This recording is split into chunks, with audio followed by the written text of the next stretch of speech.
Ya, kembali lagi di Saat Teduh masih membahas tema salib dan hukuman. Nah, seperti yang tadi saya mau tanyakan nih, Bang.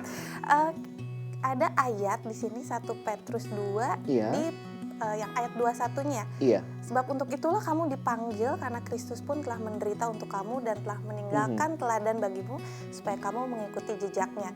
Nah, kalau kita lihat di ayat sebelumnya ada yang dikatakan kamu menderita karena pukulan, karena kamu berbuat dosa, tapi jika kamu berbuat baik, karena itu kamu harus menderita, begitu kan?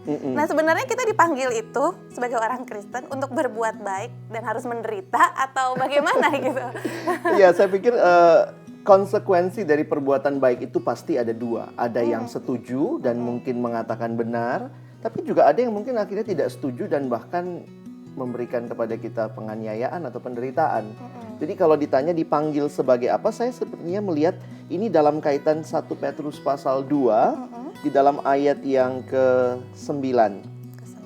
Saya bacakan untuk kita. Tetapi kamulah bangsa yang terpilih, imamat yang rajani, bangsa yang kudus, umat kepunyaan Allah sendiri, supaya kamu memberitakan perbuatan-perbuatan yang besar dari Dia yang telah memanggil kamu keluar dari kegelapan kepada terangnya yang ajaib.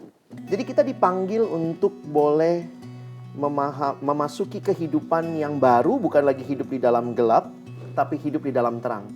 Dan karena itulah kita berbuat baik, kita berbuat benar. Nah, waktu kita berbuat baik dan benar, nah konsekuensinya tadi, ada yang setuju, tapi mungkin juga ada yang akan menganiaya kita atau membuat kita jadi menderita karena mereka tidak suka dengan kebenaran itu. Nah, karena itu kan dilematisnya kadang-kadang ya. Kalau kita jadi orang Kristen selalu dikait-kaitannya mesti menderita, masuk menderita, ya. harus menanggung salib. Nah, gimana tuh kita menyikapi itu? Saya pikir kita tetap kepada identitas yang Tuhan berikan. Kita anak-anak terang, kita harus hidup benar, kita harus hidup baik. Bagaimana konsekuensinya kita serahkan kepada Tuhan. Jadi jangan karena, aduh ntar gue bakal diginiin nih, bakal disakitin. Lalu kita akhirnya urung untuk berbuat kebaikan dan kebenaran. Lakukan dahulu, lalu kemudian biarlah Tuhan menyatakan apakah itu orang akan berkata, bagus, kita puji Tuhan. Tapi kalau orang berkata, awas kamu ya, kamu akan saya ancam, kamu akan saya aniaya. Maka kita pun juga mengatakan seperti apa yang dikatakan di dalam bagian ini, menyerahkannya kepada Allah. Biarlah Tuhan yang menyatakan pembalasannya. Tapi kalau kita bicara soal kebaikan dan kebenaran, kadang-kadang agak rancu juga nih ya. Apakah yang baik kita lakukan itu sudah selalu benar? Gitu? Apakah memang itu yang nantinya salib yang akan kita jalankan begitu?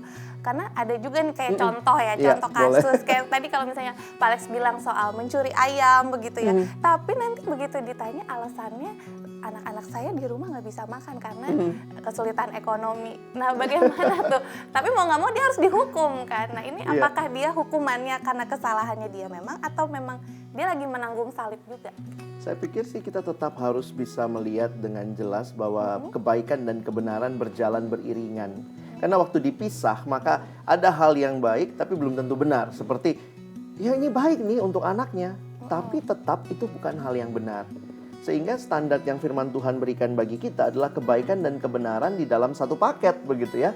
Sehingga jangan kita membenarkan atau kita mengatakan itu baik hanya demi motivasinya. Tetapi kalau itu baik, itu pun harus diperoleh, didapatkan dengan cara yang baik, dengan cara yang benar. Jadi di sini akan berjalan beriringan. Sehingga tetap yang namanya karena ketidakbenaran itu namanya hukuman. Dan kalau itu karena kebenaran dan kebaikan, itu menjadi salib buat kita. Jadi kalau kita bicara soal salib itu tidak ada kompromi ya di situ. Tidak ada kompromi di situ. Jadi tetap kalau misalnya bicara salib, tidak boleh ada cacat sedikit pun gitu. Iya, karena memang kita dipanggil seperti dikatakan tadi, kamu sudah keluar dari kegelapan masuk kepada terang yang ajaib. Dan ini menjadi keyakinan kita, Tuhan sudah memberikan identitas yang baru.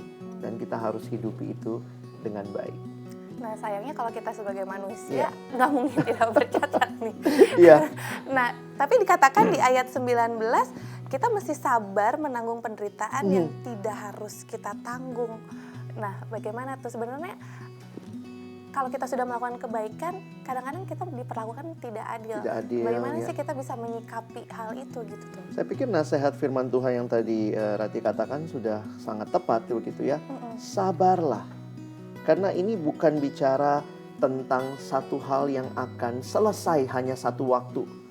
Mungkin hari ini kita dicemooh, besok digituin lagi. Lusa dicuekin. Berikutnya dijutekin katanya gitu ya. Sehingga ada satu situasi di mana Tuhan meminta kita untuk terus sabar. Dan sabar itu adalah inspirasinya, kalau boleh kita pakai kata itu ya, adalah dari Kristus. Yang dikatakan ketika ia dicaci maki, ia tidak membalas dengan mencaci maki. Ketika ia menderita, ia tidak mengancam. Tetapi ia menyerahkan kepada Dia yang menghakimi dengan adil. Seharusnya yang menginspirasi kita bukanlah pembalasan dendam begitu ya, tetapi yang menginspirasi kita di situasi yang sulit yang kita alami adalah lihat kepada salib Kristus.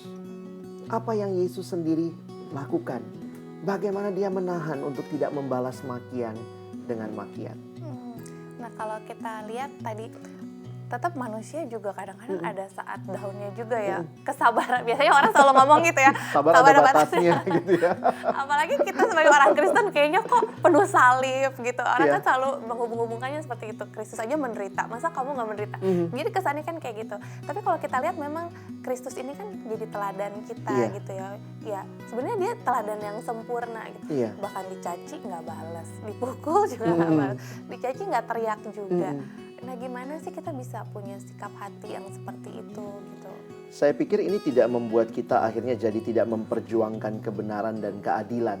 Karena di dalam bagian lain firman Tuhan diingatkan ya, ketika misalnya ada hal-hal yang tidak benar, tidak adil, kita punya jalannya melalui institusi misalnya pemerintah atau mungkin pengadilan. Ada saatnya memang kita membawanya kepada pengadilan. Tetapi dalam hidup sehari-hari juga ada hal-hal yang mungkin ya terlalu sepele untuk dibawa ke pengadilan begitu ya.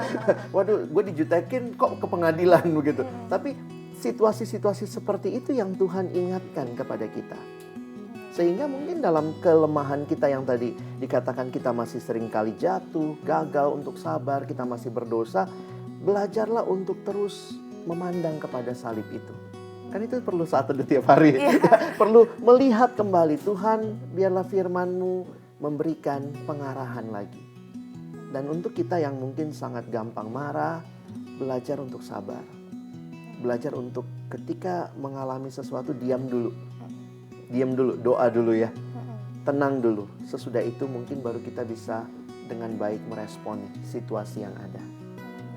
Nah kalau dikatakan kalau misalnya kita tadi sabar menanggung penderitaan, kita juga akan memperoleh berkat nih. Nah sepertinya berkat yang seperti apa? Tapi nanti jangan dijawab dulu ya, kita kembali lagi.